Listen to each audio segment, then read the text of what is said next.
One of the things that we are trying to do is to come up with new ways that help our customers generate ideas and work with fashion trends more creatively.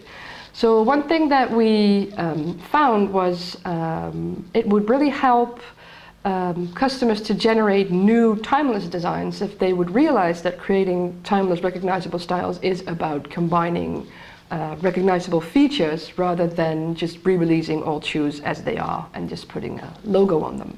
So we made an inventory of all the archetypical shoes and divided them in a couple of categories. For instance, there's a historic category, modern archetypes, folkloric archetypes, so got a little bit wrong there, sorry. And the green ones are sports archetypes. And then to make it, the game a little more challenging, we added two types of activities, one for sports and the other one daily activities. So now how does this work? You can use it in any number of ways, but let's just start with generating an idea from scratch by helping you, think outside the box when creating a new shoe. So I'd like to ask my assistant Sjors to pull a couple of cards from the piles. Okay, here we have a surf shoe and a Swedish clog. Would you like to pick an activity? How about this one? Okay.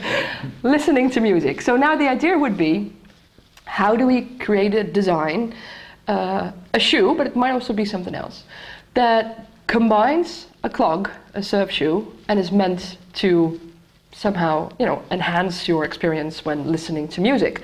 And what we do these kinds of games with design teams because it's really interesting to see how everybody looks at these things differently. For some people, the recognizable aspect of a surf shoe might just be, the neoprene sock, and to other people it might actually be the rubber outsole. When you look at the clog, it could be the fact that it's a wooden outsole that some people would pick as, as a recognizable feature, or it could just be the staples. And now there's any number of ways, of course, you could combine this. You could do real simple and say, okay, so we're going to put a neoprene sock on the wooden outsole, and you can just clickety-clack your shoe in, the rhythm of the music. But there's any number of ways in which, of course, you can think about creating a design with this.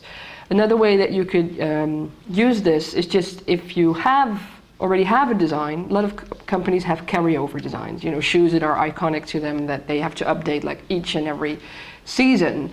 One way you could do that, for instance, is just taking your iconic shoe and, for instance, just pull one of the cards. So say I'm taking the whatever classic Adidas shell toe, and would you pull another card from any of the piles? Okay, so that's interesting actually, because here it says you try and update your Adidas shell toe with a Wellington boot and a worker boot as an inspiration, which is interesting because as you know, an Adidas shell toe, of course, it's a rubber toe. So thinking of Wellington, you could kind of come up with an idea to make it completely rubber, taking it up to the ankle. There's just lots of different ways you could actually use this game to get inspiration. But one day we also had one of the designers that we met who used the game. He said, does it have to be a shoe that I'm designing? I said, no, why?